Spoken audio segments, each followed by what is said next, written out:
Hello friends, मैं हूं engineer Nasir.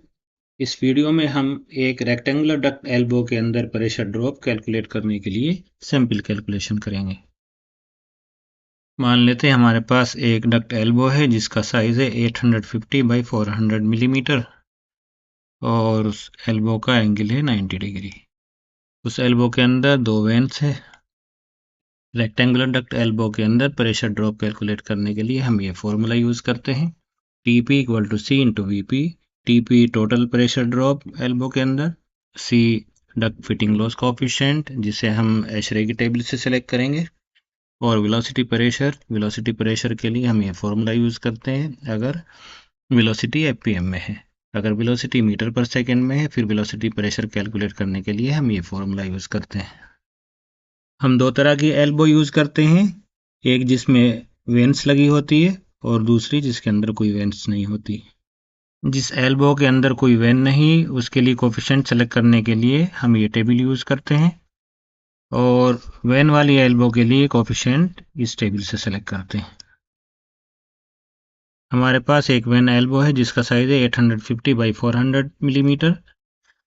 इसके लिए कोफिशिएंट सेलेक्ट करने के लिए हम ये टेबल यूज करेंगे।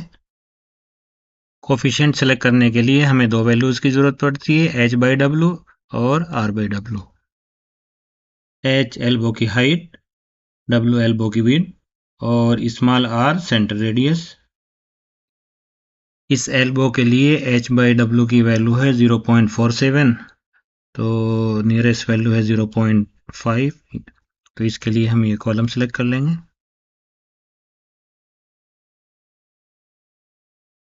फिर centre radius bye width r/w की वैल्यू है 0.62, तो इसके लिए हम यहाँ से 0.6 एंड 0.65, तो 0.6 की रो को सेलेक्ट कर लेते हैं।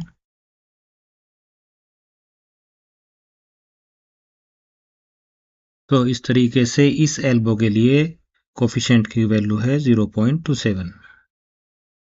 अब हम शॉप ड्राइंग से इस एल्बो के अंदर वेलोसिटी का पता करेंगे। एल्बो का साइज है 850 बाई 400 और इसके अंदर एयर फ्लो है 2000 लीटर पर सेकेंड। अब आप वेलोसिटी निकालने के लिए या तो मैक्यूए कैलकुलेटर यूज कर ले या एशरे में दिया गया जो फ्रिक्शन लॉस चार्ट है आप उससे निकाल ले। एयर फ्लो लीटर पर सेकेंड में है तो यहाँ से पहले हम यूनिट सेलेक्ट कर लेंगे मेट्रिक, फिर यहाँ पे हम 2000 लीटर पर सेकेंड डाल देंगे। डक्ट का साइज है 850 बाई 400, तो हमारे पास वेलोसिटी आ गई इस डक्ट के अंदर 6.489 मीटर पर सेकेंड। ये फ्रिक्शन लॉस चार्ट है, यहाँ पे एयर फ्लो की वैल्यू लीटर पर सेकेंड में है, और ये है डक्ट का साइज डायमीटर में। तो सबसे पहले हम रेक्टेंगुलर डक्ट के इक्विवेलेंट राउंड डायमीटर सेलेक्ट करेंगे।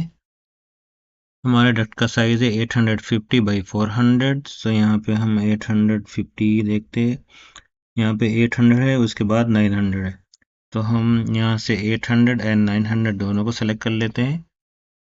फिर दूसरी साइड सेलेक्ट कर लेते हैं 400। इन दो वैल्यूज से हम लीनियर इंटरपोलेशन से 850 के लिए इक्विवेलेंट राउंड डायमीटर सेलेक्ट कर लेंगे। 800 रेक्टेंगुलर डक्ट साइज के लिए हमारे पास इक्विवेलेंट राउंड डायमीटर की वैल्यू है 609, और 900 के लिए है 643। तो 850 के लिए हमारे पास इक्विवेलेंट राउंड डायमीटर की वैल्यू हो जाएगी 626। एयर फ्लो की वैल्यू है 2000 लीटर पर सेकेंड और इक्विवेलेंट राउंड डायमीटर है 626। तो यहाँ से हमने 2000 लीटर पर सेकेंड के लिए स्ट्रेट लाइन ड्रा कर ली, और 626 के लिए ये राउंड डायमीटर है 630, तो 26 ये नियर लिए है, ये एक लाइन राउंड डायमीटर के लिए ड्रा कर ली। फिर ये पॉइंट ऑफ इंटरसेक्शन पे हमने ये वेलोसिटीज है मीटर्स पर सेकेंड में, तो वेलोसिटी की लाइन के पैरेलल एक लाइन ड्रा कर लेते हैं, और आप यहाँ पे देख सकते हैं 6 मीटर पर सेकेंड और 7 मीटर पर सेकेंड। हमारी जो लाइन है इंटरसेक्शन से वो इसके सेंटर में है, तो इसलिए इस डक्ट के अंदर वेलोसिटी है 6.5 मीटर पर सेकेंड। इस एल्बो के अंदर वेलोसिटी है 6.5 मीटर पर सेकेंड, तो वेलोसिटी प्रेशर की वैल्यू हो जाएगी 25.4345, और एल्बो के लिए फिटिंग लॉस कोफिशिएंट की वैल्यू हमने सेलेक्ट की है 0.27। इन वैल्यूज़ को जब हम इस फॉर्मूले में अप्लाई करते हैं तो टोटल प्रेशर ड्रॉप एल्बो के अंदर आ जाएगा 6.86 पास्कल।